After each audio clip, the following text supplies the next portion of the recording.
How beautiful. My name is Joana Saahirah and I'm here with another video inspired by dancers from all over the world. And this one is about silence and the importance of silence in Egyptian dance and in life. Now, let's assume, because it's a fact, most dancers and non-dancers associate music with melody, with rhythm, with color, with the instruments, with the sound, the texture that we identify as music. When we are in complete silence, we believe there is no music. We're in silence, and that's not true. But that's for another video.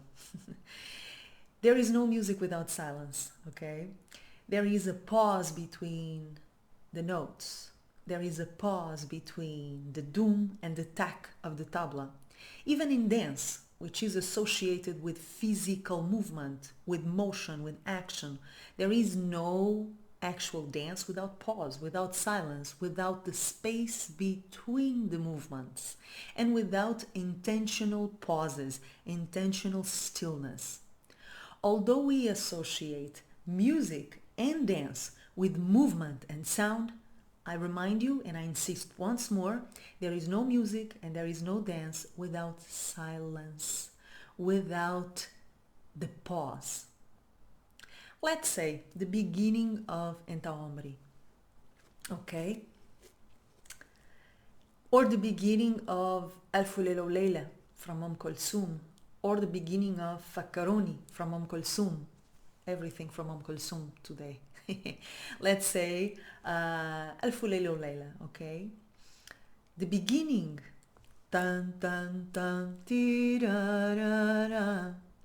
Even in this phrase you can find so many pauses, so many silences between the sound, between ta ta ta, pausa, tirarara, ta ta ta, tirarara. The same thing applies to the entire song. When Kulthum starts to sing, Ya Habibi, yeah, Habibi. How many pauses can you identify here? How much silence between the words? Yes?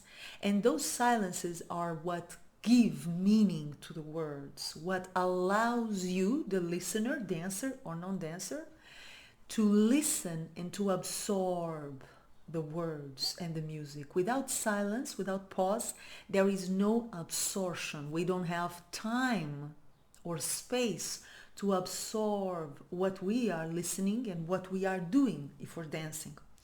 So before I tell you how I incorporate silences in Egyptian dance, or a few ways of doing it, I'm gonna read a bit of a book that I'm really loving with a passage about silence that I think is gorgeous. So this is the book by Glennon Doyle, Untamed, and it's a book suggestion right here. And here's what she says about silence, which is so beautiful.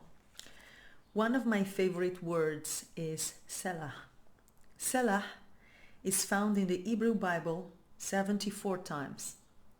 Scholars believe that when it appears in the text, it is a direction to the reader to stop reading and be still for a moment, because the previous idea is important enough to consider deeply. The poetry in scripture is meant to transform, and the scribes knew that change begins through reading but can be completed only in quiet contemplation. Selah appears in Hebrew music too. It's believed to be a signal to the music director to silence the choir for a long moment, to hold space between notes. The silence, of course, is when the music sinks in. Selah is the holy silence when the recipient of transformational words, music, and sketchily acquired information from radiology receptionists pauses long enough to be changed forever. Selah is the nothingness just before the big bang of a woman exploding into a new universe. It's beautiful, and it made me think about not only the importance of silence, but how to introduce more silence into our dance and into our life. And this is something that students keep asking me again and again because I know it's hard. We're not trained to do it. We're trained to be out there. We're trained to listen to the rhythms and the melodies, not the pauses. We're trained to do steps and dance movements, not to pause. We're not trained, we're not even allowed in most cases to pause. So silence and pause is of crucial importance. How do I invite my students to introduce silences? First of all, it all starts with the ability to listen. And it's not only about listening to the instruments, it's listening to the space between the instruments and listening to your own breath. Before you even grab a piece of music and you start paying attention to it, I want you to grab yourself and start to pay attention to yourself and to your breath. So if you cannot be by yourself and listen to your breath, inhale and exhale, chances are you are not going to be able to listen deeply. And if you do not listen deeply, you're not going to catch the silences and the pauses in a music. And therefore, you're not going to be able to do them in your dance. Now, another way of introducing a little bit more silence or silences in your dance and in your life has to do with deconstructing this idea that in order to dance, you have to be moving all the time. In order to live, you have to be doing things, be productive all the time. This is a very generalized, deeply ingrained idea, especially in the Western world, that we need action, we need to do stuff in order to exist. That if we are not actively pursuing things and in action mode, we are wasting time. And what Egyptian dance brings is the awareness that action must be balanced with stillness.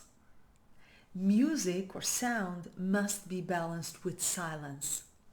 If we only focus in one and deny the existence of the other, something of essential is missing from our life and from our dance.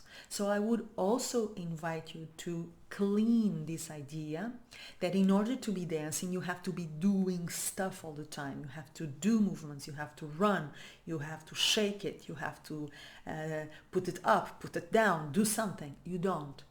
You are allowed to stop and to stay still and to enjoy the silences and live them, experience them.